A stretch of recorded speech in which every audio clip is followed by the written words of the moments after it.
my guest is Dave Spinks, my buddy. Thanks for joining me tonight, Dave. And Dave was at this portal to hell a couple of weeks. What was it, last week, Dave? Yeah. It was last week. And he did a paranormal investigation, a live show. And I happened to be in the chat room with Dave. But anyway, we're going to talk about this tonight, this portal to hell. The owner is Christine Lee. And hold on. And Dave, how did you get involved with this? Well, it was pretty interesting, Norene. I was actually in Moundsville, West Virginia, at a friend of mine's haunted museum and doing an investigation up there with them. And after the investigation, he told me, "Hey, man, a friend of mine, Kristen Lee, came over to meet you, but I didn't get there till later, and she had to go to work." So, and after we got done investigating the museum, he was telling me about that. She came over and everything, and I was like, "Oh man, that sucks." And he said, "Yeah, she owns this crazy house on the other side of the Ohio River in Ohio called the Bellaire House, and she wanted to come and meet you and wanted you to investigate it." And I was like, "No." I was like, "Oh wow, really?" He's like, "Yeah." So I said, "Well, maybe I can talk to her tomorrow or something." And I looked at my messages, and she had messaged me. So I spent the night up there after the investigation, and I messaged her. And lo and behold, long story short, that night I was at the Bellaire House. And let me tell you something, that place is off the chain spooky.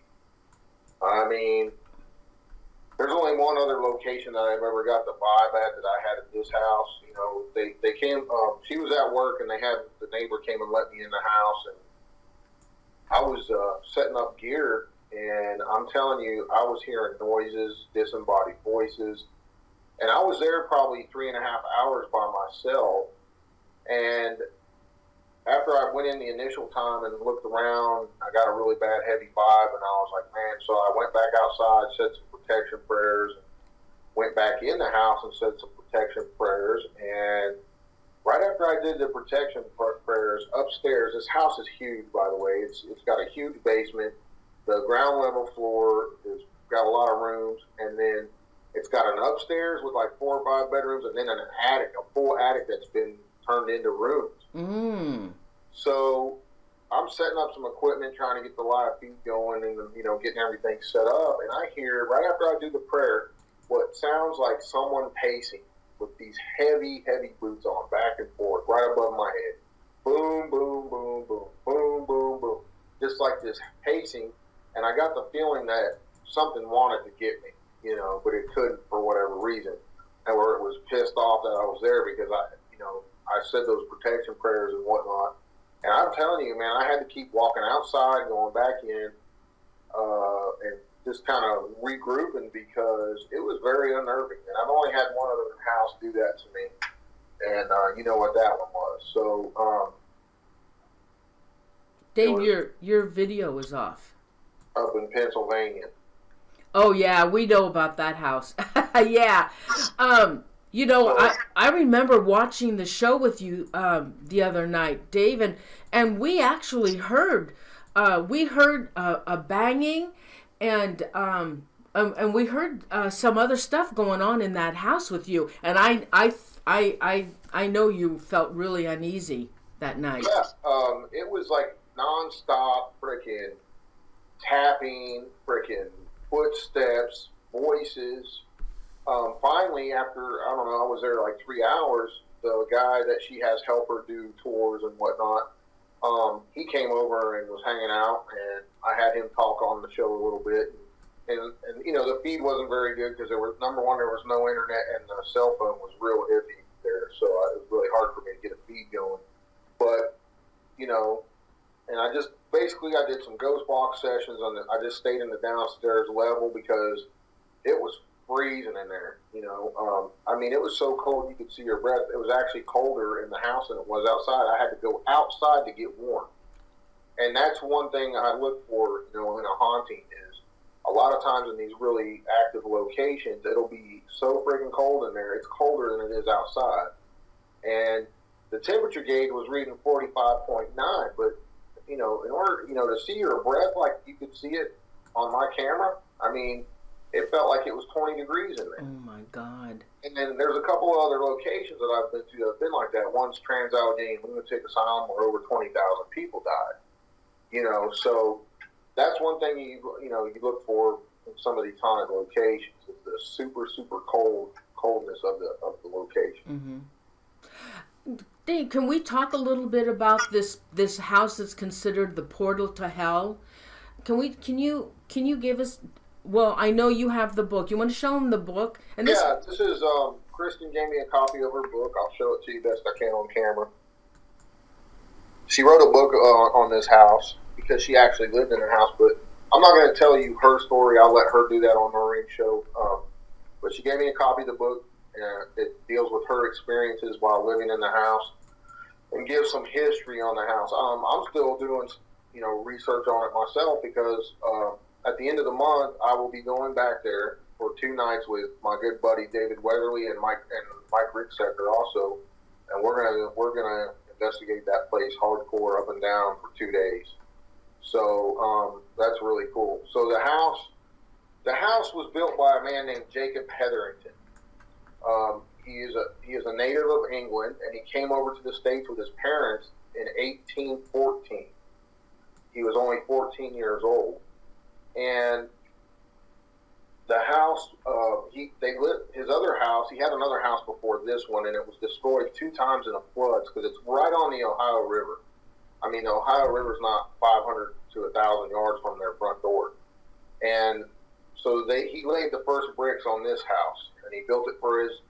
It actually looks like a dollhouse. It's a really pretty house, and they say the rumor has it in town, and what Kristen told me is they built it for his little daughter. Oh, really?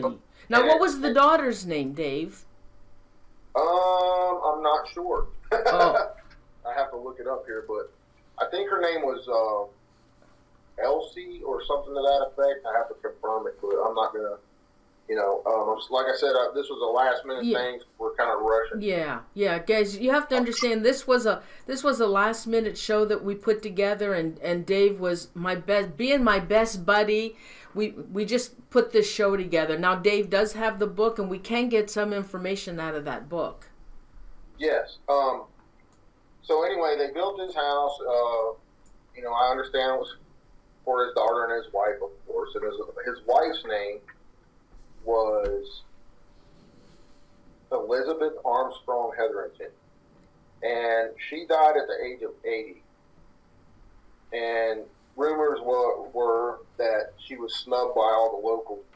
Jacob's story is really interesting because he became a very, very rich man. He was into coal mining, and underneath the house and the whole town of Bellaire, Ohio, was his coal mine. Okay. So, and also... Why do you think they built that house on top of that coal mine, Dave? No, the mines were dug after the house, It's like that in West Virginia, too, Norene. I mean, there's literally thousands of miles of coal mine tunnels under the whole state of West Virginia. I mean, there's nowhere there's not a coal mine tunnel. It's just how it is.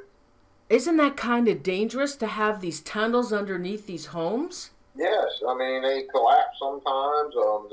They fill up with water, underground water, and all kinds of crazy stuff. Okay, well, you being a paranormal investigator, do you feel that and when deaths occur underneath these homes in these mines, do you feel that is a link to these hauntings that happen in these homes? Yeah. Well, one interesting thing to do with the home that was crazy was, I'll give you the background on what some of the causes may be on the haunting of the home. Right underneath the house, like I said, there's coal mines. There was a coal mine disaster, where 78 miners were killed directly under that house. Okay, that's one instance. Another instance is Eliza, his wife, died in the house.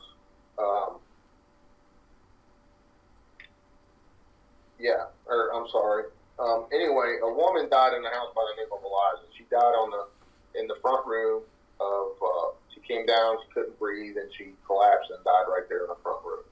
Um, and that's another, there's another aspect of a haunting. Also, right behind the house is the side of a mountain. On the side of that mountain is a bunch of Indian caves that were burial lands for the Native Americans there. All those burials have been desecrated over the years. Oh my God! And there's mounds too.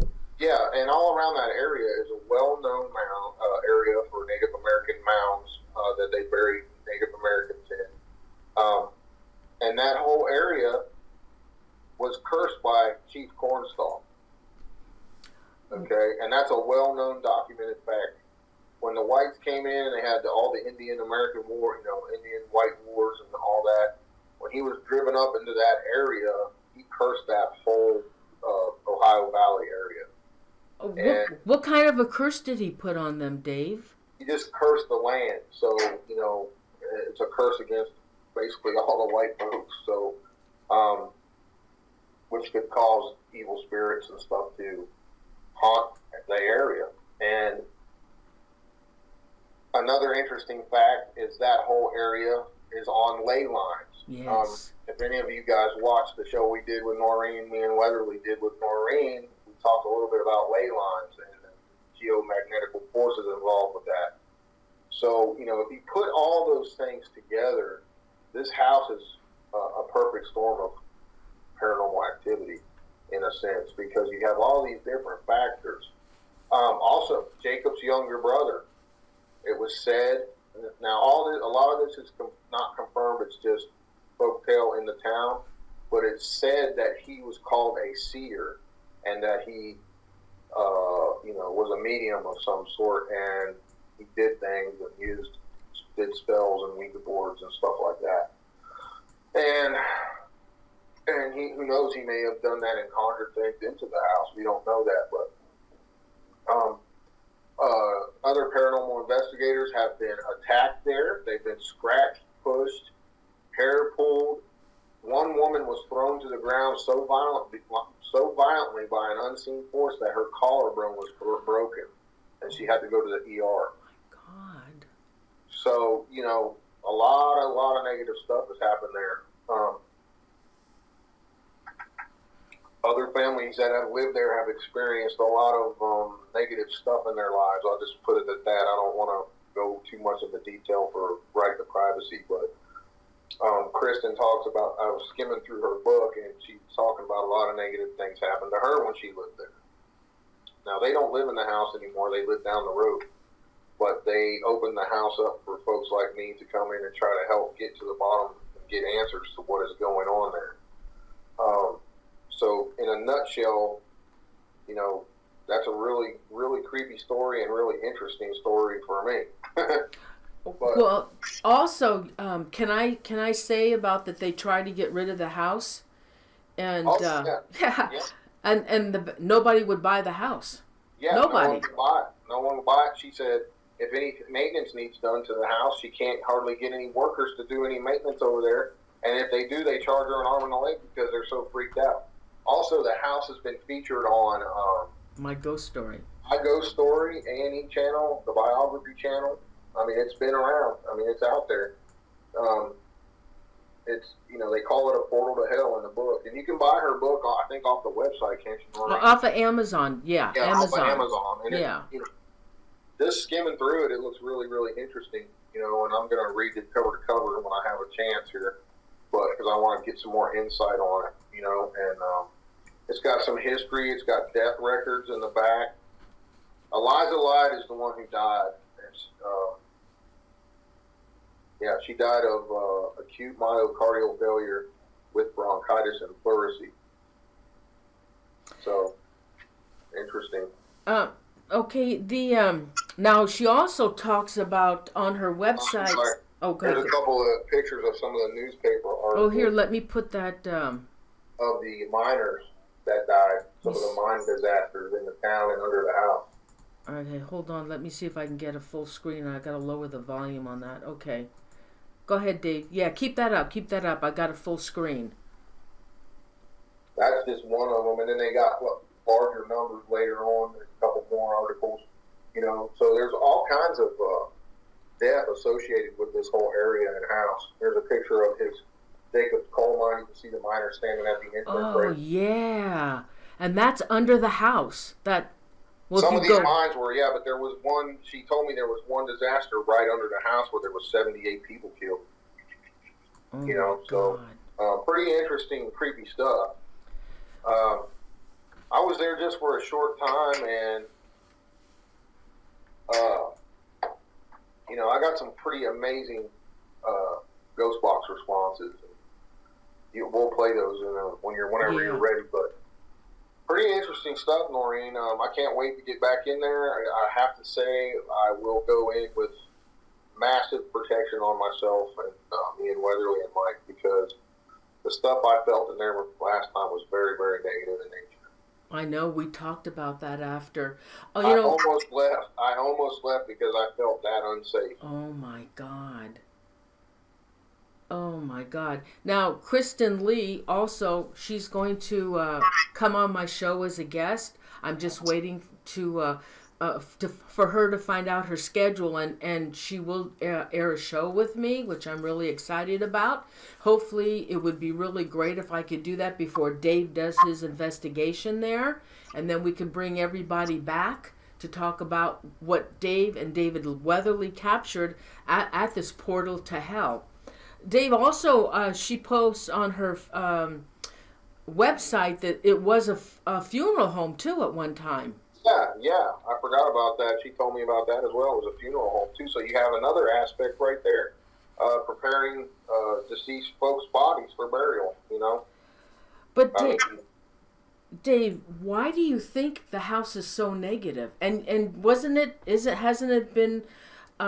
Isn't it true that it is a true demonic haunting in that house? Well, I mean, that's what a lot of investigators feel. She feels that, and you know, who am I to say it's not? I haven't been in there long enough to make any kind of judgment. But if you put all the negative stuff that's happened, oh yeah, and the guy that was on my show, the guy that helps her with the tours and everything, he was shoved so violently down the stairs, like that the windows, like the stairs come down like this, and then they cut to the left. And right at the landing there's a double pane window.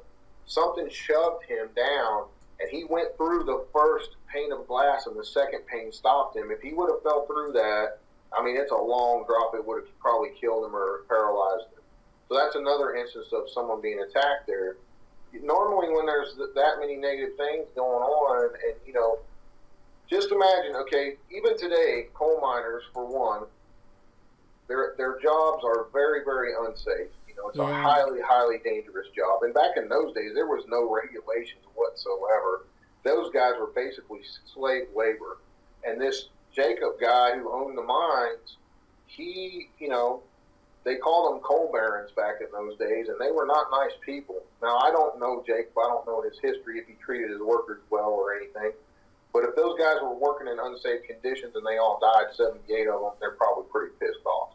And that in itself can create a negative haunting and turn into something more with all that negative energy being put out. You know, it could draw demonic type spirits in my personal opinion. So, do you know if anybody has ever been seriously hurt in that house? Just the woman. The only one I know is the woman that got her collarbone broken. That's pretty serious. Yeah, it is. She's lucky she didn't break her neck. Exactly. I mean, she just got lucky and fell the right way and just broke her collarbone. Oh my God. So, you know, if something has that much force and that much power to throw someone to the ground like that, I mean, that's pretty insane. And then shoving the guy they call Goat, they call him Goat, he works there, and shoving him down the stairs that hard to where he went through the first pane, you know, the first window, and then got, you know, stopped by the second one. He could have been killed or injured very seriously there too. And then other folks being scratched, pushed, and everything else. Yeah. So, you know, we're going to be staying in the house overnight, so it's hard to tell what's going to happen to us. Oh my God, that's going to be an awesome show. Now, when are you doing this, Dave? I believe it's the 25th and 26th, Monday and Tuesday. Oh, of January this month. Yes. Yeah. Oh Hopefully we can live stream it for you guys. Oh God, I would love if I could just pull up a live stream and just interview you guys while you're there, and then you can go ahead and do your investigation. I would love to do that. Yeah, we'll try it. See, see what we can do. See what kind of deal we got set up. But yeah, it's gonna be. It's a little unnerving, even thinking about it right now. But that's what I do. That's what we do. We try to get to the bottom of some of this stuff, why it's happening, what's causing it, the whole 9 yards. Oh, and this house she does accept paranormal investigators to come to the house. Yeah, several big name people. Bishop James Long has been there. There's been blessings done on the house, and stuff like that, and nothing seems to. It goes down for a while and then it comes back. So there's something. I think it's to do with the land and the curses of the Native Americans, and a lot of it with the coal mine disasters. Dave, I think when American Indians put a curse on land, I really think it's really hard to get rid of that. Yeah, and that's one thing me and Weatherly have really been researching. We more and more often some of these locations we're doing, there is a Native American connection to it. So we find that very interesting, and we're doing a little more on that as we go. But yeah, I mean, there's no such thing as too much coincidence. And when you start putting all the facts together at some of the haunted locations where all this activity is going on, and we almost every single one we do research and find out there's a Native American connection. That is something. Yeah. Well, they're pretty strong people. Do you want me to start playing the ghost box sessions that you got? Yeah. Play some of the responses for them so they can hear what we got. Okay. What I got there, just in a short amount of time, and that's just a tiny piece of it. I just wanted to share some with you guys. All right, so I'm going to play. I have 5 EVPs or ghost box sessions that Dave sent to me. And Dave, you want to set it up? This one is called All of Them, Dave. Okay. I asked something to the effect on this one. I said, "Who in this house likes to hurt folks?" And you'll hear the response, all of them. So I thought that was pretty interesting to start it off. All right, so I'm going to play it now. What likes to attack people in this house?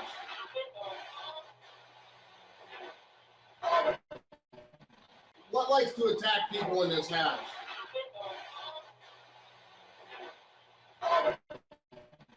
What likes to attack? Okay, I just played that. David's done. Okay. All right. You guys hear that okay?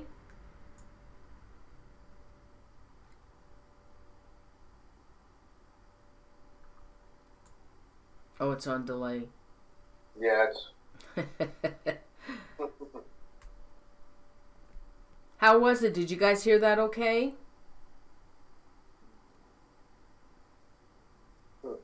Okay, they heard that. All right, so now the next one. Okay, so the next one, hold on.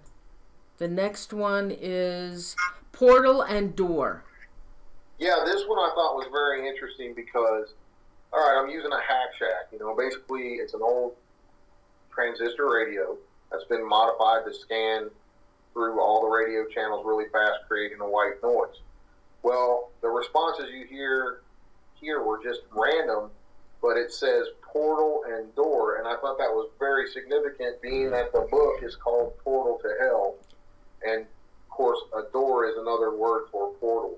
So I thought that was interesting. I agree. Okay, I'm going to play it now, Dave.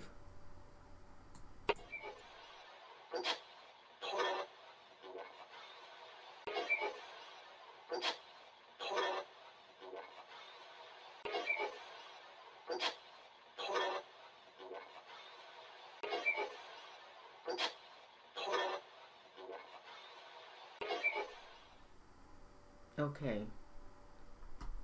Let's see, what do they say? Oh, yeah. They're saying things in the chat room about it. Mm-hmm. Oh, Dave, I lost your video, honey. I'll get it back. it keeps doing that. I just timed out probably. All right, so now the next one, let's see, the next one here is, it's labeled Jacob, Dave. Okay, yeah, there's two of them that have the response, Jacob. I don't know which one this is. I think I asked who was the original builder of this house or owner of this house on this one. Okay, I'm going to play it now. I asked that question numerous times because I wanted to get an intelligent response. Okay, I'll play that now. Tell me who was walking around upstairs earlier.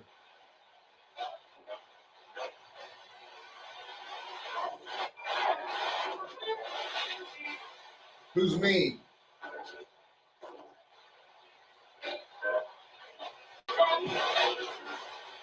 Tell me who was walking around upstairs earlier.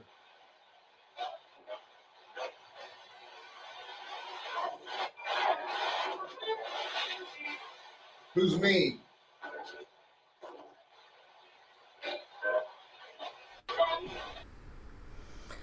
Okay, then. All right. We have one. We have another one, Dave. It's Satan and succubus. Yeah, this is pretty creepy response. You know, I think I asked again who likes to hurt people in this house, and then got these replies. All right, I'm gonna play that.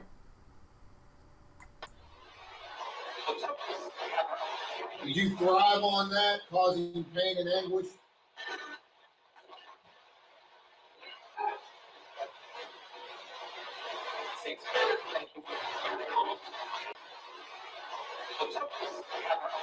Did you thrive on that, causing pain and anguish?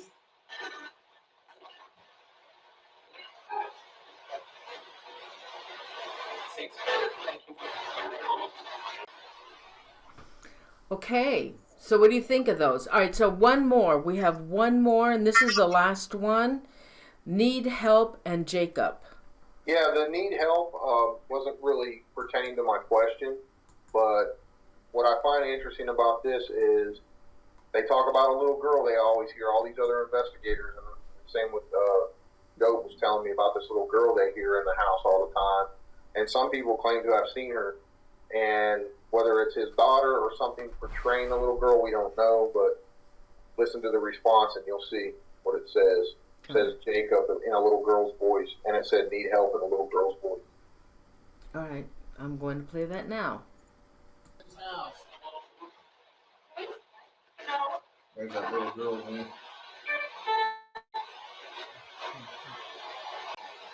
Who's the original owner of this land and this house? There's that little girl, man.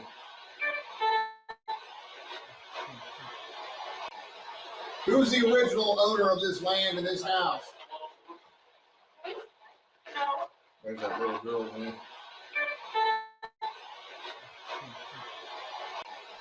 Who's... Wow. Does anybody have any questions for Dave? Someone did say in the chat a little bit earlier that something about imagination, takes a lot of imagination with the ghost box. I don't know what they were referring to. I look for direct, intelligent responses to my questions, no matter what device I'm using. So any relevant stuff that goes with the house or relevant, intelligent answers to my questions. There's no way a Hack Shack radio should be saying Satan and succubus. That's the stuff you have to look for. Mm-hmm. And you do a really great job, Dave, when you do these ghost box sessions. I've never seen anything like it, and I've watched some other shows and people that do these ghost apps and whatever, but you always seem to get fabulous and relevant responses. Yeah, I mean, that's what I look for, you know. In that one that says Satan and succubus, it says Satan and succubus, really fast succubus right after Satan. So you have to, you know, if you don't do this all the time and you're listening to the it's really hard to pick it out, you know, until you train your ears to listen. And I've been doing this for so many years, it comes second nature to me, and I usually have my headphones on. But, you know, all those responses right there were very clear and loud. You can hear them if you just play them back several times you'll say, "Oh yeah, there it is." I mean, it's a whole different listening skill to be able to listen to these ghost boxes and stuff. It takes a while of practice to get used to it. Mm-hmm. Oh, somebody wants to know if you're going to investigate the Gary, Indiana house. What house is that? The one that the only one I can think of is the one that Zach Bagans bought in Gary, Indiana. Oh, the Exorcist house. He still is he? Does he still own that, or is he trying to sell it? I have no idea. I mean, yeah, I'd love to. I'd investigate it. I'll go anywhere. It just, that's what I do. So. Mm-hmm. Okay, now Dave said Dave is so kind enough to do some ghost apps, ghost box sessions. What are you going to do, Dave? I don't know. I thought we'd just run a little hack shack and see if we can get in there some pertinent responses. Oh yeah, pertinent responses to this portal to Hell house. Yeah, we'll ask some questions and see see if we can anybody else can hear anything. Okay. And it's a lot more difficult, guys, when you're doing it live. You gotta remember that it's live. You don't get a chance to replay it and really listen. So, I'll show you what I'm using. I'm using the old Radio Shack 2125.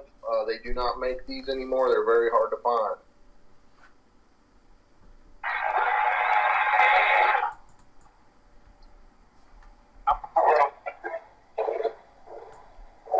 It said my name twice already. Does it sound louder right here? Yeah. Right there it does? Yeah. Okay. How's that?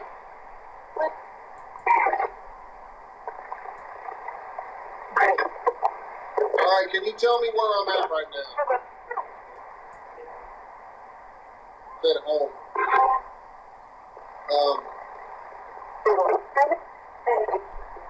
Tell me what the name of this house is, of this book I'm holding in my hand right here.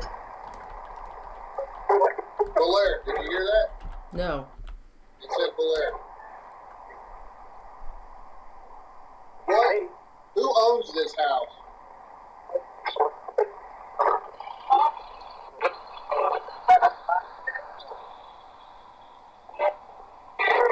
Who owns the house? What's her name? Kristen. Yes. Tell me what haunts that house. Is it demonic? Yeah. Did you hear that? Yeah, I heard that. Yeah, clear as a bell. Yep. What else haunts the house? Are there human spirits in the house? There's somebody typing a bunch of crap in the chat.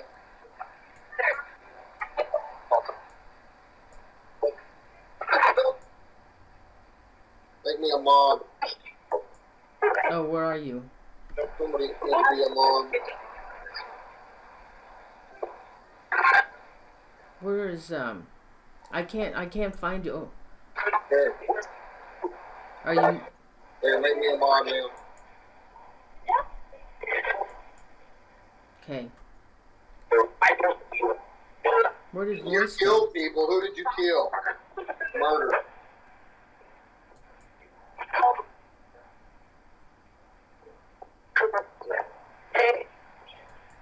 Jacob. Is Jacob here with us?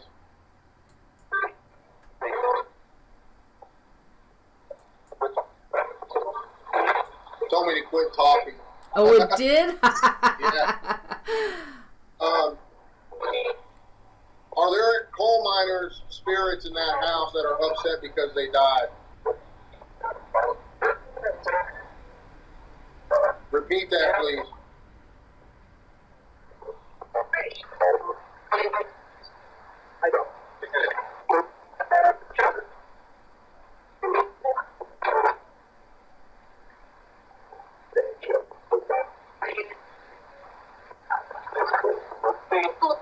What river is in front of the Bellaire House?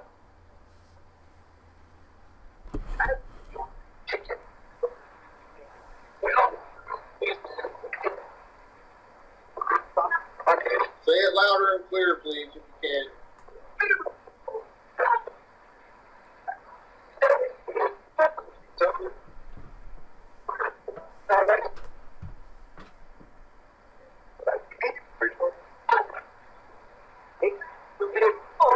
I'm pretty sure I heard Ohio, but I can't confirm.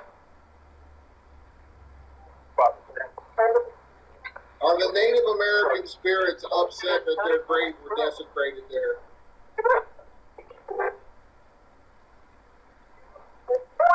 Yes. Is the haunting caused by the curse of Chief Cornstalk, yes or no?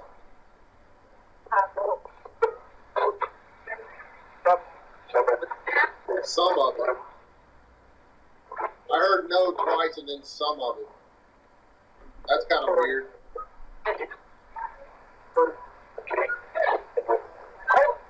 What is the curse supposed to do?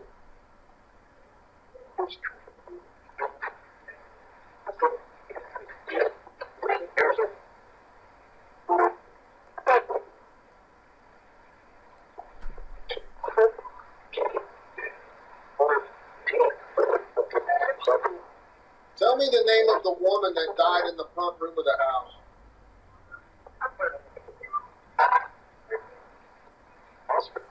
Who? It said Lizzie, and I think it said Eliza, but I can't confirm Eliza. She might have went by Lizzie.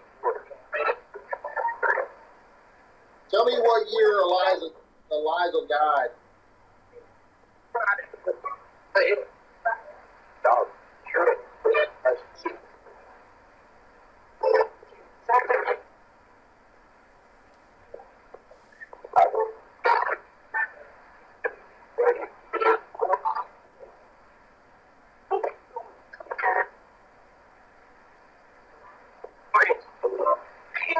What was the house known as?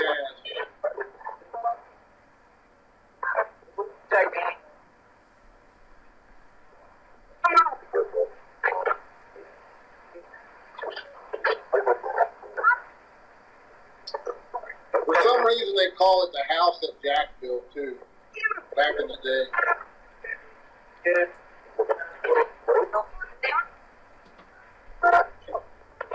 What was Eliza's last name?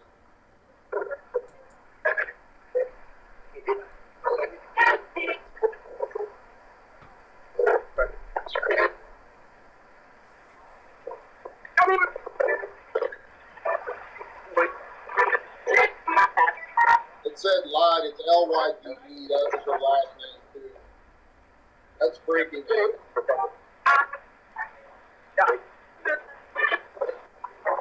Tell me about Edwin. What was Edwin known as?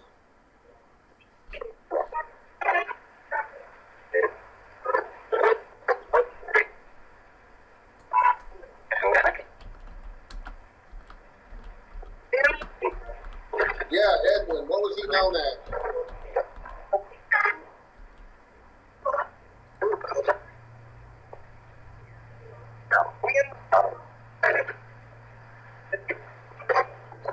The voice just said, "Don't tell him," 2 times.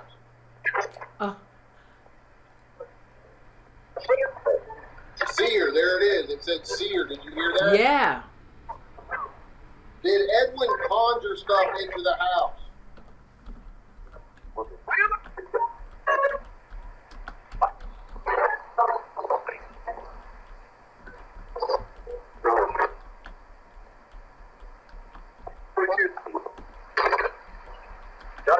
Did he do spells in the house?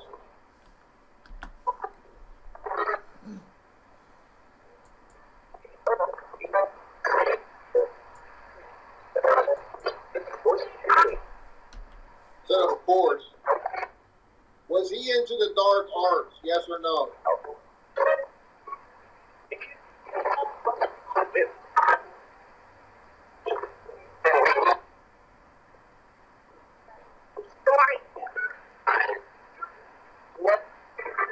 Was Edwin into the dark arts? Yes or no? Yes.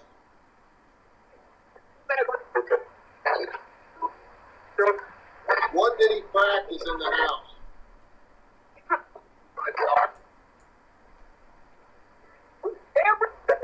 Yeah, Edwin. Oh, I heard that.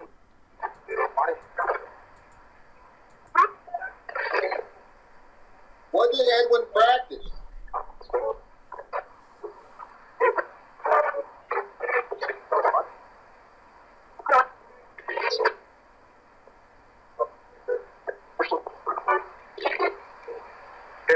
Heard some weird responses. I heard worship and some other stuff.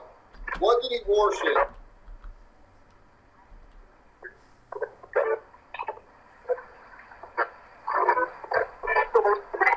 Did you guys hear that? I heard goat, the goat. You know, and they put the goat as a symbol of Satan on the pentagram. Oh, yeah. Was Edwin a Satanist? Yes or no? Said medium.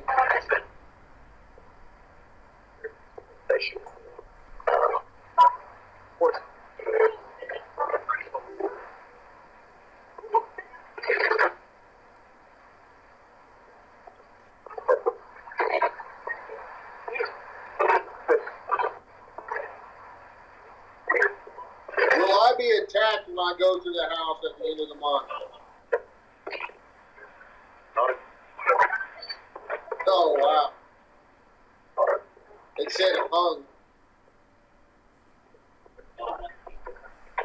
So you're telling me someone's going to try and hang me there?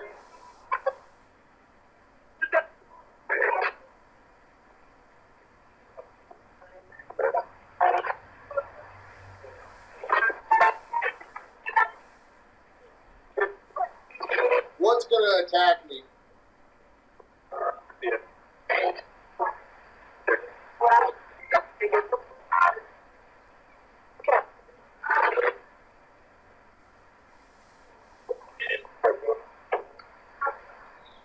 Oh, another interesting fact about the house I forgot to mention, Norene, was that it also has connections to the Underground Railroad. Yes. There's a hidden passage in the bottom of the house. That's right. That's right. And Now those underground hidden passages. Isn't that where they would hide the slaves? Yes.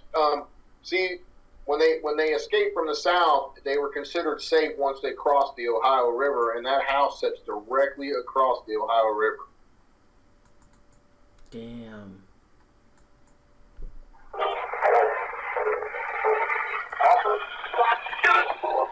Oh, Dave, I need to ask. Dave, hold on for a second.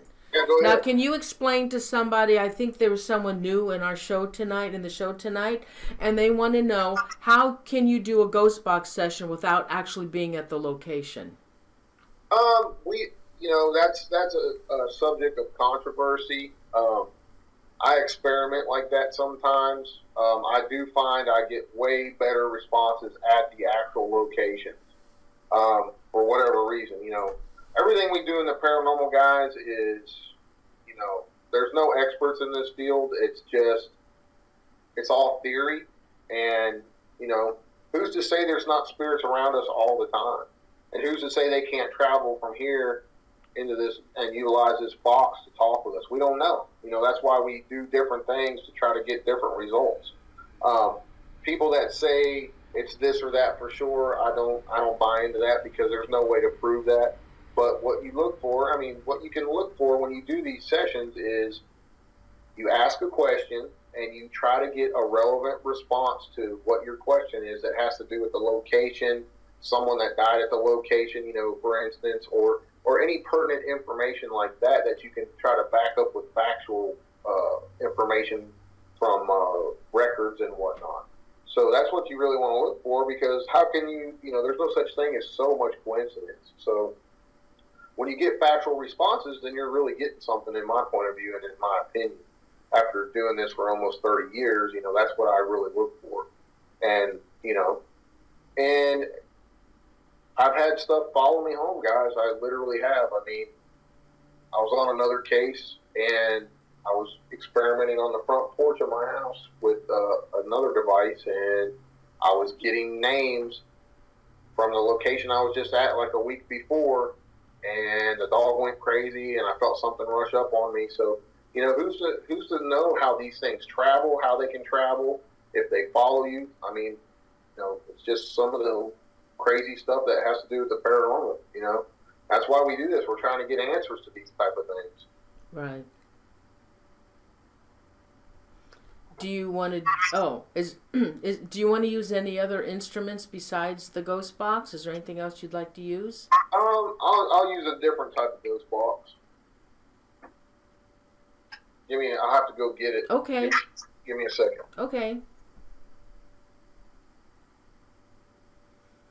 You know, last week I aired a show with Dave Spinks and David Weatherly, and it was on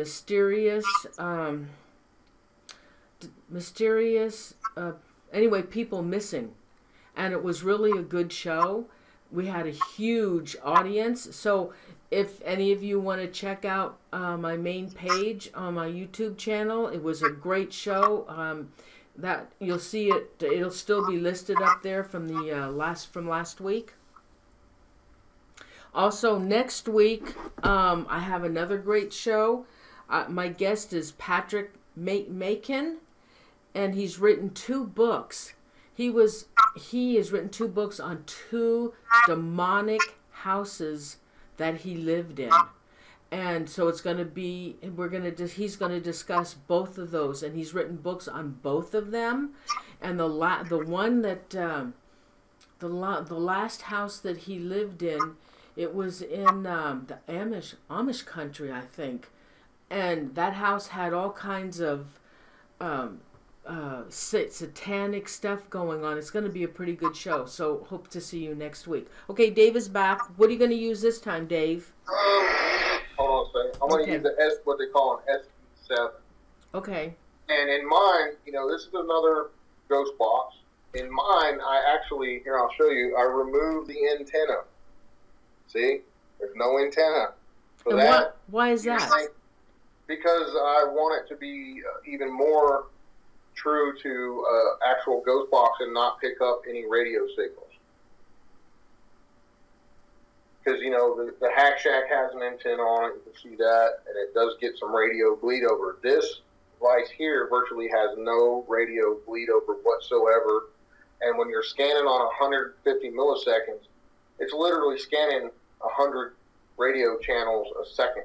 So there should be no radio bleed over at all, hardly on this device. So that's, you know, another tool we try to use with the theory of ghost boxes, which they use the white noise to communicate with us. Thank you.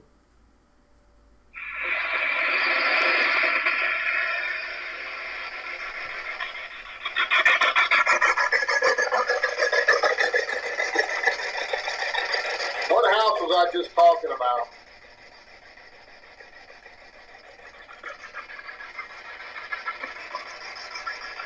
Just said the demon. Really low. Can you hear it? No. Oh, we can hear the box. I think. Oh, they want to know how you took the antenna off.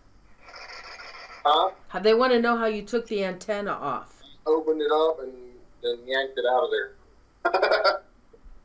Okay.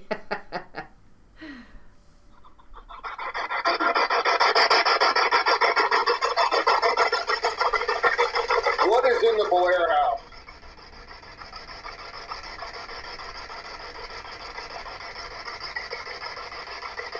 They may get a response, they may not.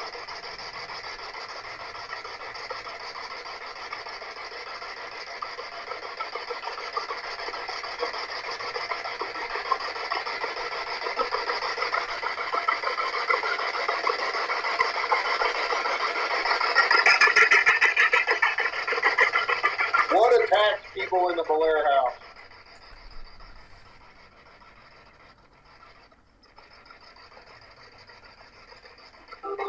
Demon, did you hear that? That's creepy.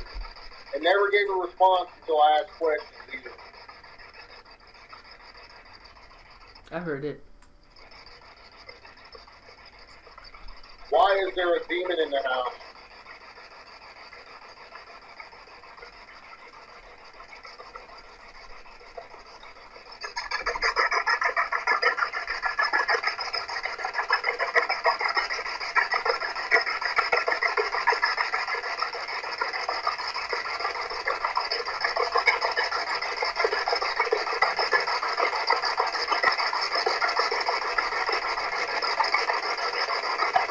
Yeah, they heard it in the chat. Whoa. What did it say, Dave? I don't know. Yeah, it was loud though. And it sounded like a woman. Who just talked to me on the ghost box?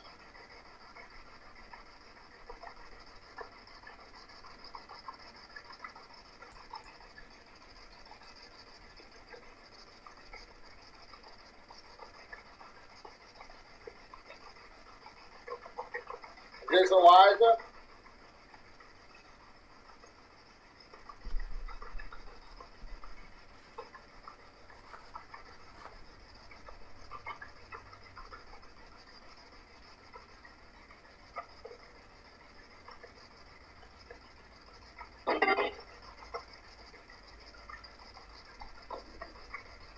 It's talking, but it's very light. That's why I like this box, because I know there's no radio bleed over whatsoever.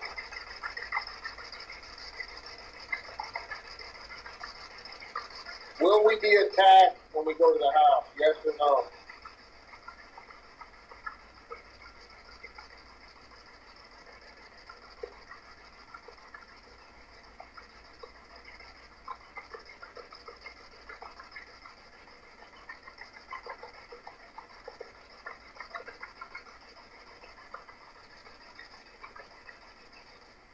What's really interesting is when I had this box there on my investigation last week, I mean, it was going nuts with responses, you know, and now you hear it, it's just kind of dead, Yeah. not doing much. Hey, you know, Dave, I want to know if the people that were living in the house before Kristen, if they also experienced ghosts in the house. I know that's a touchy subject with her. She's not going to talk much about that. No, not her. The other people that have been in the house. I know. She's not going to touch. She's not going to talk about that because of the right to privacy. But I will say, yes, they experienced a lot of activity. Yeah, there's no history about Jacob when they were living in the house and had it built over on that over that coal mine. If they had experienced any negativity. There's a lot of history that's not been told in the book that she told me, and she'll probably tell you on the show. We need to save some of that for your show. Wow. They recently uncovered new factual information on a lot of that stuff. Oh, awesome. Yeah, so, you know, pretty interesting stuff, you know. So we did get some decent responses out of, you know, I got 2 responses out of this second box. Yeah. And, you know, it's not, like I showed you guys, there's no antenna or anything on this thing. And I'm on top of a mountain out in the middle of the woods. That's where I live, so there's no radio out here. Well, Dave's going to do the investigation next, the 26th and 25th and 26th. Yeah, it's a Monday and Tuesday, so it's either 25th, 26th, 26th, 27th. And then I'm waiting to hear from Kristen, the owner of the house, for her schedule. So I'm just waiting for her so I can schedule the show with her, which I'm really excited about. And then I want to have Dave come back on the show with David Weatherly and talk about their experiences and what they captured doing their paranormal investigation there, which would be an awesome. Yeah, and you know, I don't know, you know, in my personal opinion, guys, and you guys that watch the shows that I do and I do with Norene, I don't believe in using Ouija boards. I think they open doors, they let negative stuff in, you know, stuff like that.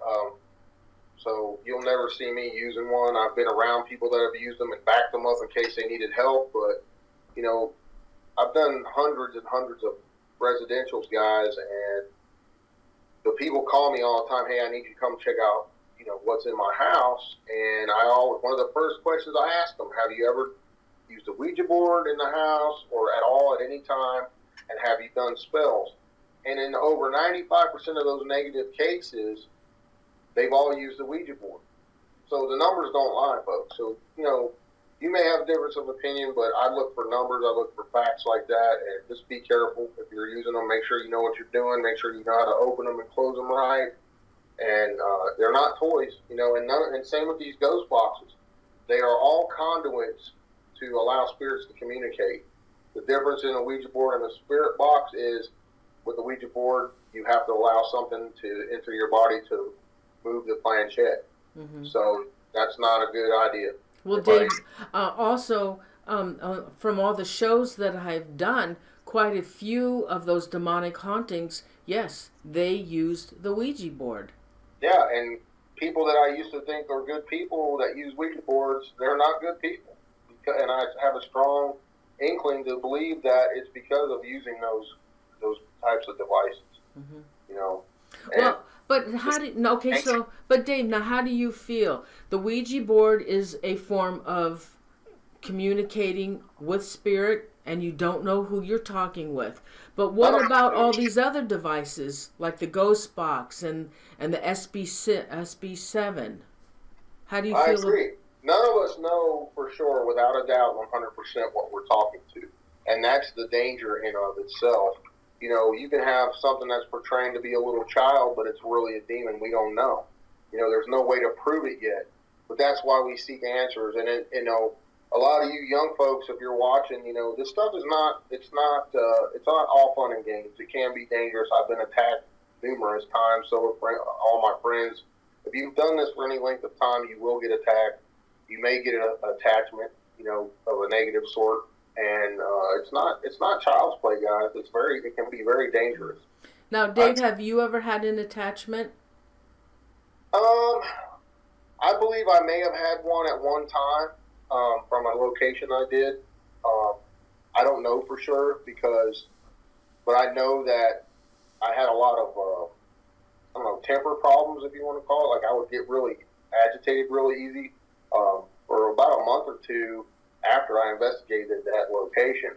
So I did some cleansings and got some things done, and I felt a lot better, and I was a lot, I didn't have that problem anymore. But, I can't say for sure without a doubt it was an attachment. But I know stuff has followed me home. I've had what sounded like a portal opening up in my living room, just a loud pop, and they say, one of the theories is when those portals open and close, you'll hear a loud bang or boom or a popping sound and a static electricity sound. And I heard that in my living room, and I thought it was a light bulb. You know how a light bulb pops? Yeah. Well, I heard that, and I checked every light bulb in the house, and all of them were fine. And then I smelled an electrical sulfur burning smell shortly after that. So I knew that had to be what it was. And that was right after I came back from a negative location. So, just a word to the wise, I like to tell people about things like that because I've been doing this a long time, and people need to be careful, mm-hmm. When they're doing this stuff. Well, I'd like to share something with everybody, and you, Dave. I don't know if I've told you this before, but I have had attachments from paranormal investigating. Yeah, you told me that. Yeah, and I know the symptoms now of when so any of you watching out there that are paranormal investigators, I want to tell you something. If you feel that your personality has changed, if you feel different in any way, if you start arguing and not getting along with people, and that includes your family, you have an attachment. And I've been cleared 3 times. Yeah. So the fact of these attachments and other factors involved with paranormal investigating, because it is no joke. It is not a hobby, it's not a game, and it's not something to do for fun.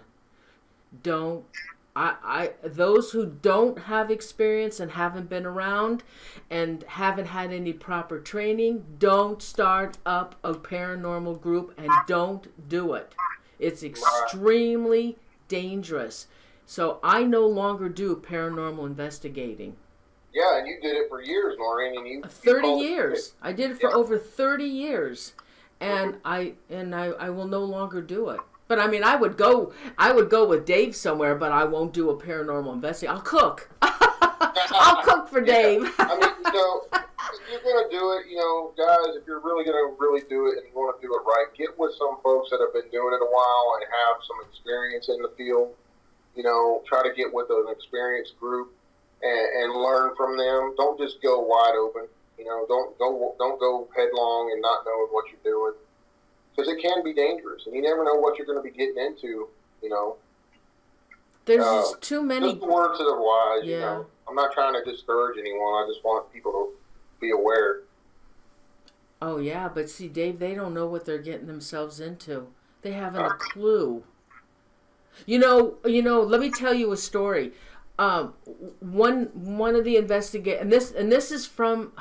Okay, this was a kid that we took with us. He wanted to join my Paranormal Zone TV group, my team, and we had gone to the haunted Brookdale Lodge in Brookdale, California. And Dave, I'm hoping that they open up that for investigations, and we can go down there, because I will go there with you.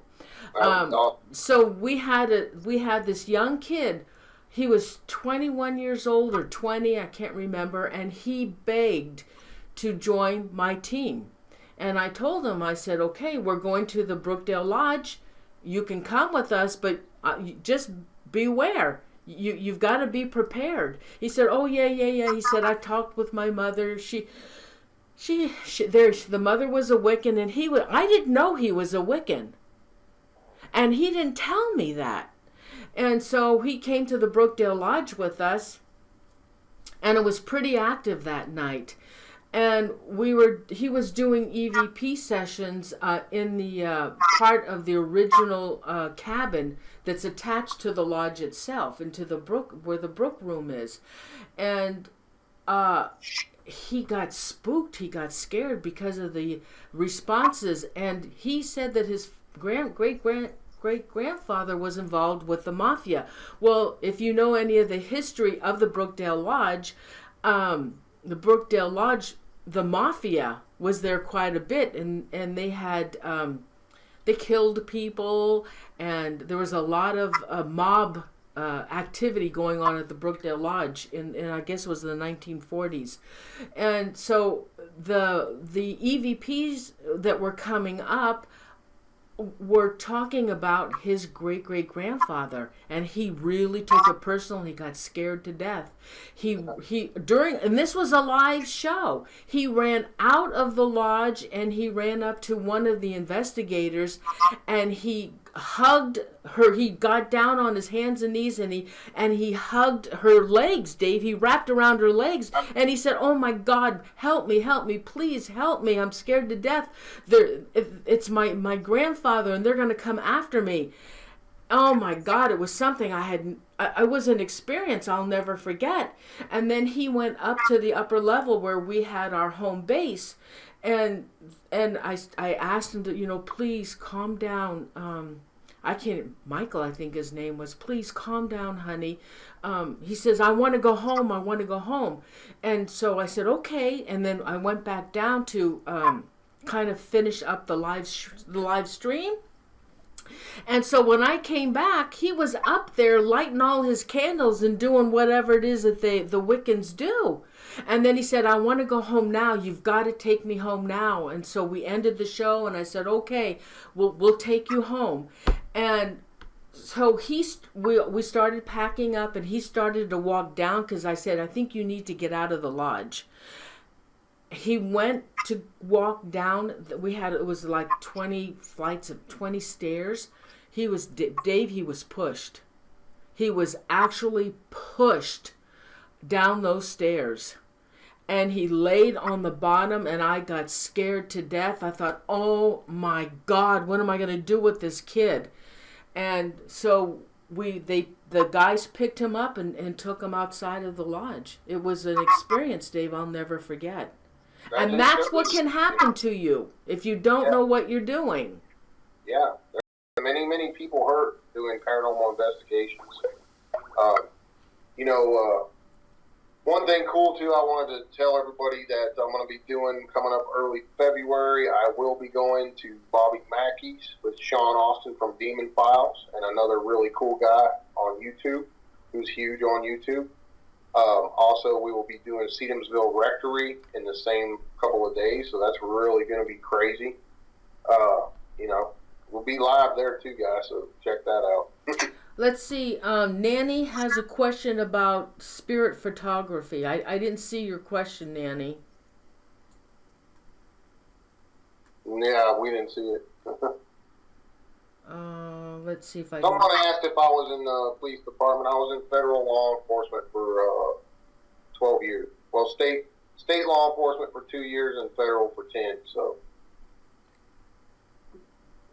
what's the question, Nanny? Yeah, repost it, Nanny, because I can't find it.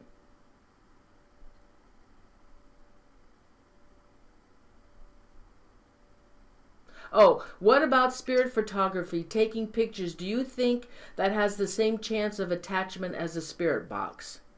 Well, anything's possible in this, okay? It's all of it's theory, and when you're in my personal opinion, this is my opinion now, when you're in any haunted location, you run the risk of getting an attachment, no matter what you're doing. There's been people tell stories, they were just walking through the graveyard. A lot of people go for walks in the graveyards and stuff, and they come home with attachments. Oh, yeah. Yeah. Not only that, you'll come home with a spirit. It may end up leaving, but it will follow you. Because Norene, you've had a spirit follow you from the Hornet? Oh, yeah. Yeah, the Whistler. Oh, yeah. My God, the Whistler. He's been at my house 3 times.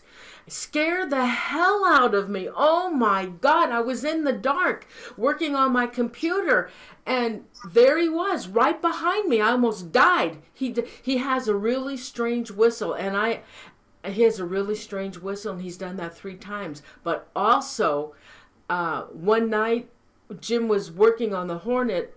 They had an event, and it was like 4 o'clock in the morning, and they were cleaning up and putting all the equipment away. And so I went upstairs to go to bed. I couldn't wait up for Jim any longer. I was so tired. And as I'm walking up the steps and I got up to the landing, I turned, and there, I don't know if it was him, but there was a ghost. He was in the khaki uniform, Dave, and he had like brownish blonde hair. I couldn't quite see his face, and I didn't see his legs, but he was at the end of my bed. And I said to him, look, I am so tired. Just leave me alone. Don't bother me, because I'm going to bed. And he didn't. He didn't bother me. Yeah. So, Christine Felix, am I reading that right? She had asked she said something to the effect about bashing Wiccans. No one was bashing Wiccans at all. Oh, no. I wasn't. We don't do that. And, yeah, of course you should put protection, use protection when you're doing this. That's just common sense, with whatever religion you use your protection when you do this stuff, and it does help. Well, did they think I was bashing a Wiccan? Someone said something like, so we're bashing Wiccans now. No, we're not bashing Wiccans. Not at all. Everybody does their own thing, and we have... Exactly. No one's bashing, and we don't bash people on this, on these shows. So... Oh, yeah. Oh, also, Dave, another investigation that we had done at the Brookdale Lodge, we know there was oh God, I can't remember his name, whether it was Frankie, but there was a ghost in the mobster. He was a mobster. His name, I think it was Frankie or Nicky. I can't remember. Anyway, he didn't like me, and he made it known. And so what happened was, I said, okay, I want to make friends with you. I don't know why you don't like me. I want to make friends with you. So I said, how about if I light up a cigarette for you? So I swear we got a cigarette, and we lit it, and we held it out. We held it out to him, and we said, okay, here, take a puff. as God is my witness, I'm telling you the honest truth. We saw the end of the cigarette, how the lighted part is. It actually kind of like went red, and we. So like someone I'm was taking a telling puff off of it. and the smoke came out. I said, oh, and my other team members, oh my God, did you viewers see that? And my techie said, yeah. He says, I think the viewers saw that, and that, I swear to God, that actually happened, Dave. Now, what do you think of that? That's crazy. Isn't that crazy? Yeah, that's what I mean, that's a trigger object, you know? But to see the smoke actually come out of the cigarette. Oh, it's awesome, yeah. I know. I've had some crazy experiences. Oh, yeah, that's right up there with getting a full-bodied apparition on camera, you know? I mean, come on. Yeah. Doesn't get much better than that. Oh, yeah. I know. Uh-oh, I see the kitty. Oh, yeah. She wanted to come over. This is Bunny, my co-host. But I got a lot of really cool stuff coming up. Me and David and the Mike Ritzecker are doing a lot of stuff. I'm doing a lot of investigations with Carissa Fleck. Monday night, we will be at an old plantation in Charlestown, West Virginia. It's going to be awesome. We're going to be live, so check that one out. Yeah. Oh, yeah. Anybody else have any questions for Dave? Yeah, shoot me some questions, guys. We're here now. Well, we got a full house. We got a big house tonight, Dave. Yeah, thanks for coming in, everybody. We love it. You guys are awesome.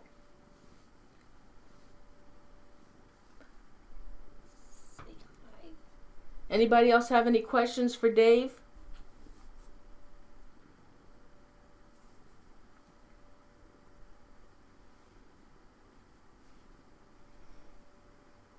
You don't know my channel, guys, it's Country Roads Paranormal TV. We do stuff on there all the time. We're on Norene's channel all the time. We're buddies. Yeah. Dave's my buddy. Yeah.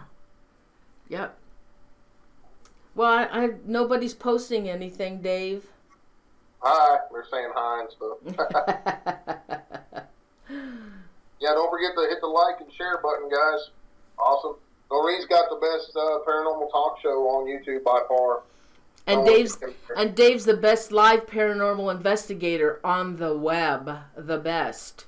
Well, thank you. I don't know about that, but you are the best. Oh, Dave, you are the best. You guys have any other questions? Will Dave ever be on TV? You never know. You never know. You never know. Wait a minute. A lot of big stuff coming this year, guys. Keep watching. That's all I can say about that. Yep. Oh, what happened? There we go. Got a screen share going. Yeah. Yeah, so, can't wait to get back to that Bellaire House, man. It's gonna,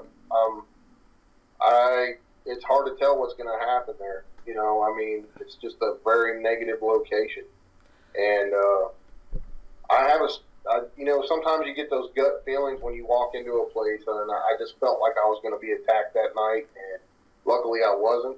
And I didn't stick around long enough to be attacked. I think if I would have stayed the night in that house, I probably would have been attacked, and I would have been by myself, and I never, ever try to go by myself. I'll go in for a while and do some stuff, but it's not smart. At least you should have somebody outside when you're doing that stuff. If you're going to go in by yourself, have somebody there.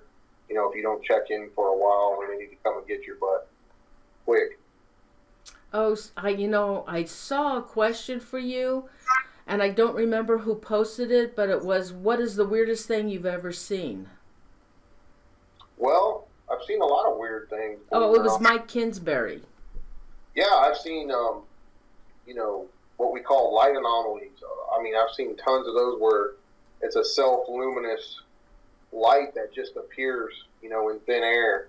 I've seen smoky, shadowy figures with, looks like a person, but there's like a smokiness coming off of them as they move. Just numerous shadow figures. I captured one at Trans-Allegheny that still blows my mind. It walked across the hall, and I captured it on camera. but I didn't see that with my own eyes. I have seen a couple with the smokiness to them, with my own eyes, and one walked right past me, and I felt the cold breeze go by as it walked by. Also at Waverly here, sorry about that, at Waverly Hills Sanitarium, and everybody knows what that place is if you're into the paranormal. We captured a ball of light in there that was probably, I would say, the size of a volleyball, and it was undulating light with lights inside of it, and I caught it on 2 different cameras, and it went from one side of the room to the other side, and was captured on both cameras, and it was one of the weirdest things I've ever seen. And at the same time, we were interacting with, there's a lot of kids that passed there and stuff, and we were trying to communicate with the children, and we were saying stuff like, hey, what's your favorite kind of candy, or what's your favorite flavor of candy? And we were getting responses, cherry, and I would hold up one and I say, what flavor is this? And it would give me the right response. It was the craziest thing. And that's at the exact same time when I went back and reviewed the camera footage. That ball of light was there, and who knows if that was not a child spirit or some sort of child energy, crazy stuff. When you've done this stuff as long as me, you're bound to see some of the crazy stuff out there. Somebody wanted to know, Danny wanted to know, did you ever do reckless things when you first started investigating? Oh yeah. Yeah. Oh, you did? Oh, yeah. I mean, you did. Put your video back on. Oh, stupid thing. Yeah, you go in not knowing what you're doing when you're young, going to these negative locations, or any location for that matter, and, you think you know it all and start maybe trying to provoke to get a response. Like, you tell me now, damn it, stuff like that. And next thing you know, you get a big scratch down your back or something, and you're like, well, maybe I shouldn't have been talking like that, And it's just one of those things. You gotta, you kind of gotta be respectful in some cases. Now, you guys have seen me, like if I feel something attacking me or screaming at me, I'll give it back to them. But I never instigate it. I always give it back. Say, you don't scare me or whatever. That's my personality. And I have been attacked doing that before. So you just never know what could happen to you doing this. Now, Christian wants to know, why are some people magnets for spirits? That's a good question. I think some people are a lot more open than other people to that type of thing. A lot of folks it's funny because I have so many people, I don't believe in that stuff. It's a bunch of hogwash, this and that. But then they'll sit there and tell you, well, this one time I saw this or I saw that. But they're sitting there telling you 2 minutes before, I don't believe in none of that. But they had a ghost experience or a paranormal experience of some sort. Almost everybody someone in your family, one of your friends, have had some kind of paranormal experience, if you think about it. Oh, yeah. It's just one of those things. And that's, that's why I do what I do. I had my own paranormal experience with my grandfather. That's what got me into this, and that's why I pursue it ever since, as much as I could. Then when I retired in 2011 from my 20 years of government time, I decided, I got the time now, and I'm going to really pursue this and put my stuff out in the public full time, and that's what I've been doing since then. I've done it all over the years when I could, when I was not working, on the weekends and whatnot. And I was lucky enough to be in the military, and I was stationed overseas in Italy for 6 years, just under 6 years. So I got to walk the streets of Venice with my recorder. I did all kinds of stuff over there. I did a monastery that was built in the 1500s that was abandoned, and I actually recorded chanting that sounded like monks. I did an old cotton mill over there and got a lot of crazy stuff happening. So, I've just been lucky enough in that sense to be able to do what I do. We have another one from Laura. What was the most scary experiences that you had, and did you have to stop investigating? Well, I've had a lot of really freaky and pretty much downright frightening experiences in my time. There was a few times at this one location I was attacked by things. One time I felt like something punched me in the throat and choked me. I quit that investigation that night, but unfortunately, I mean, in that situation, we were actually staying in that location, and we ended up staying there for many, many days. But something physically made me ill on another one, like, and it was recorded at the exact same time on the Kinect system. There was something on my back. Of course, I couldn't see it because the camera was filming me, but the other guys watching the feed could see it. And at the exact same time that was going on, I felt all this static electricity on my arms, and then I got this really bad stomach pain, and I literally got up, ran outside, and threw up like 8 times. Ooh. So, you know, it does happen, guys. You know, crazy stuff will happen to you. I've been scratched on the back of my neck, poked on my, felt like a finger poking my neck. I've had that happen several times. My hair, what little hair I do have, because I keep my hair short, I felt something pull my hair. So something had to really squeeze and pull my hair. I mean, my hair's like that short, you know, it's like a 1/4 inch. So, you know, I've seen and dealt with a lot of things in my time. Okay. Let's see.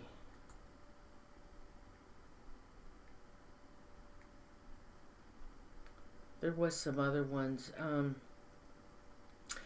I think it was Diane Hilbert wanted to know if you had ever had a walkthrough. I guess somebody walking through you.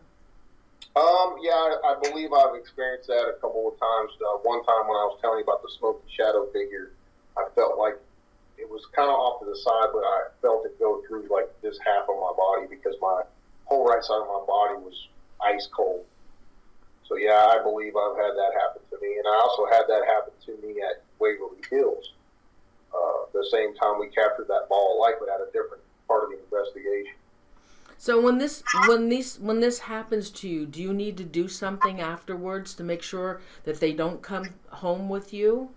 Oh yeah, I usually whenever I go on an investigation, I say prayers beforehand, and if I feel like something's negative attacking me, I'll say prayers when I'm in there, and you know, the St. Michael prayer of protections and stuff like that. And then when I leave, a lot of times we'll use sage and cleanse ourselves and holy water and whatnot, just to be. It can't hurt you, you know. That's the way you got to think about it, you know.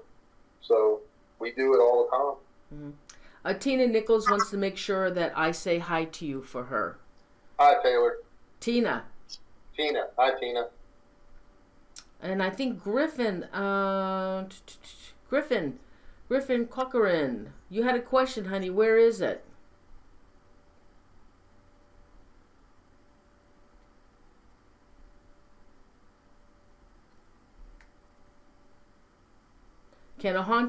Jennifer says, can a haunting go away and then come back? Yeah, I believe so. In my opinion, I think there are many places that there is a stain on that property or that house or whatever it may be, and it will never be completely eradicated, even if it's cleansed, exorcised, and whatnot. Sometimes there's a stain on a place that is so heavy and so bad that, you know, or sad even, that it will never be totally gone. And you know, also, some of these houses that have such a strong negativity in them, you actually, when you go into them, you can actually pick up their feelings. And that's happened to me. Oh yeah, when you're, you know, when you do this for so long, and you know this, Norene, because you did it for many years too, you kind of become more open to it, and your body becomes more sensitive to it. Like you'll walk into a place and you can feel the sadness or the heaviness or the evil, you know, or sometimes there's a real good, happy feeling to them, you know. You just never know what you're going to walk into, and you can really feel it. Oh, you I can. always tell folks, you don't need all this fancy equipment to go to do paranormal investigations. But you have to be in tune to it, Dave. You have to be in tune to it.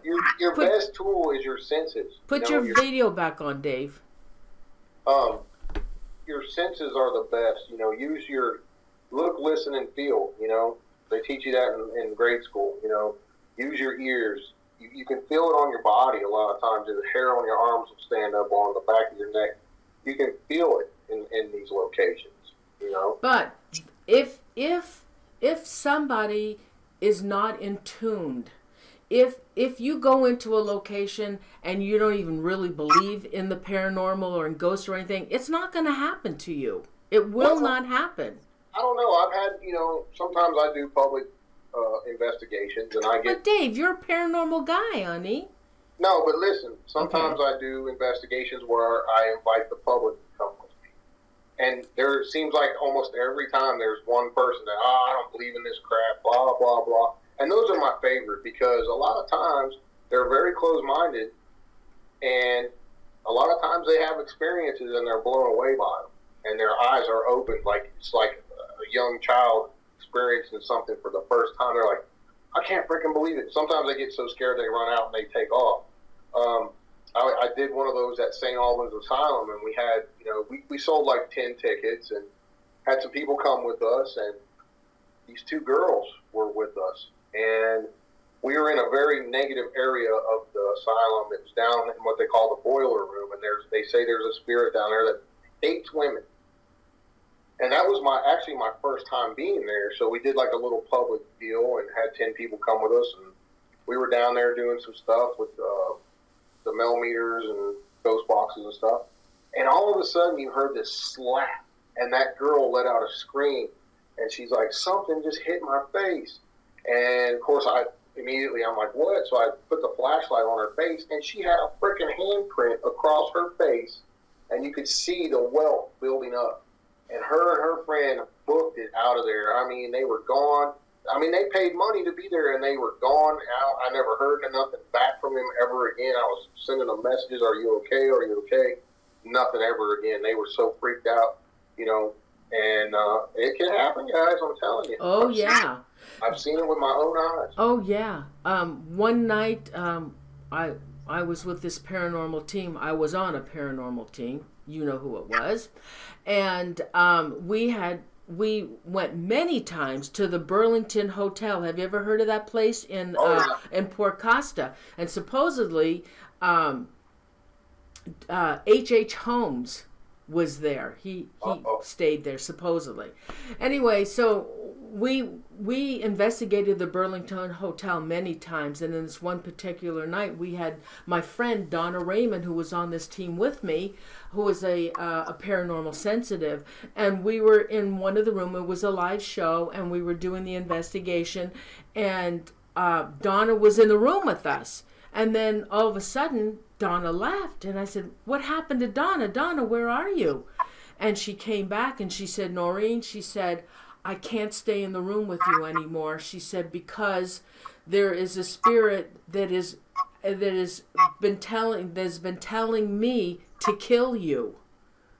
And Wow. She said, I can't stay in here anymore. I've got to get out of here. Now, isn't that crazy? Yeah, I mean, that's when a spirit takes over another person, and, a lot of these people that become possessed, and kill people, they say they were hearing voices in their head and all kinds of stuff. So that's another thing we look into when we're doing these things, This Burlington Hotel is one of the most haunted, active locations I have ever been to in my whole life, besides the Brookdale Lodge. And the sad thing about it is, Dave, they no longer allow paranormal investigations at that location. Wow. And the very first time I went to this Burlington Hotel, it was a brothel at one time, and the head of this brothel was a man, and he would get young girls, 12, 13-year-olds, and I think he got them because he either paid the parents because they had no money, they were poor, or there was some kind of a debt. So the girls would get pregnant, they would have babies, he would kill them, and I heard that one of the ghosts her name was Rose, and she cannot leave that location because she said they took her baby and they buried it underneath the house, and she wanted us to find that baby for her. And of course, we can't do it. No. But the very first time I went into that house, nobody told me the history. I knew nothing, just that it was a paranormal investigation. And When I went in there, I only was there for 15 minutes, and I told the team and Donna, I said, Donna, I cannot stay in this house. I started crying. The emotions and the heaviness was something I have never in my life experienced, and they actually carried me out of the house. Put your video on, Dave. And it was something I have never in my life experienced anything like that. Hey, Yeah, we've got you think about that, these women were getting pregnant, these girls, and the guy was killing the babies and stuff. I mean, that's horrible. Yeah. The energy that must have been felt by those women, and and I've come across some of the same scenarios myself. A lot of these old brothels, what would they do with the children if the women got pregnant? You know what they did? They killed them. Yeah. And that's horrible. Yes, that it inner is. terror is a stain forever. It's not going away. No. And yeah. Hey, we have a question from Emma. She, poor thing, she said she's asked 3 times. She said, but I really want to know, Dave, have you or are you going to do, hold on, are you going to do, oh God, I think in this, going to do anything at the asylum in Long Island, New York. They are supposed to be, and I can't read the rest of it because if I undo this, I lost it. Okay, I guess, are you going to go to New York and do any of the asylums there? I have talked about it. There's no plans at this time to do anything up there. I'd like to go do that one where the guy was caught for murdering all those kids years ago. Me and you talked about that, Norene, remember? Oh, the one up there on Long Island. Oh my God! I did a video on. In fact, I did a show with oh my God, Josh Zeemans. Oh my God, I want to have him come back and oh my God, what is the name of that? I can't remember the show. It was about that guy. Oh, on Long Island, yeah. He did a documentary. It was one of the best documentaries I had ever seen on this guy. He was kind of nuts, and actually kids were disappearing on Long Island, and the majority of the kids that were disappearing were mentally disabled children. Oh my God. Cropsey, yes. Oh my God, the guy.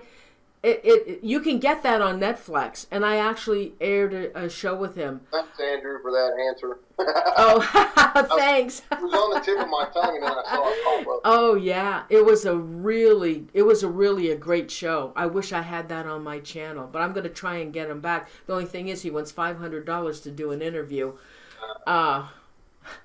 And I'm not going to pay him $500, but I'll try and contact him again to see if he'll come on. Butter said she lives on Long Island. She's never heard of it. Look it up, Butter. Oh yeah. It was in the news. It was big, Butters. It was big. Yeah, it was huge back in the day. Yeah, I mean, there's a few locations up in New York I definitely want to do. So in the future, only do so many at once. I'm going nonstop and already it's only January. Oh, I know. It's crazy. It's going to be a crazy year for you. Yep. A lot of cool, big stuff happening, guys. You're going to be surprised. Yeah, and Royce, thank you. And Trent, Royce, every week, he's a mod. Trent Bennett is a mod every week, and I want to thank you so much for doing that for me.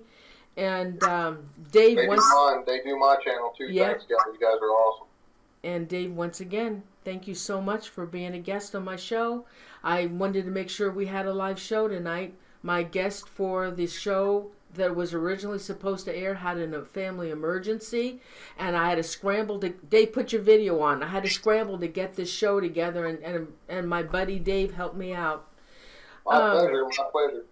Okay, so I guess we'll end the show. We've been on for almost 2 hours, hour and a half. Okay. Big audience, Dave. So we're gonna do shout outs for you guys. Thank you again. And my subscribers are now over 12,000 subscribers, and I want to thank all of you for watching my shows and watching Dave fabulous paranormal investigations as well. Yeah, thank you guys. You're awesome. So let's start doing some shout outs. That I see at the top is Andrew Cox, Basinger 11, Unique Sweet Annie, Chipateria, Royce Hinman, My Mod, Paraprincess Patricia, Jennifer Patino, The Unseen Scene. Okay, let's go. Kelly Dog, Griffin Cochran, Aaron Belkey, Zoe Small, Janet W. Janice Bolt. Oh God, Anita Ackerman. Okay, now it's going crazy. I'm losing. I can't. Oh my God, you guys. Let's see. Janice Bolt, Isels. Hey, I haven't seen you for a while. Margarita Harvath, Penny Watson, Nanny Tristan, Jamelia Castile, Butters. Butterfly Kisses. You remind me of a cat we have, Butters.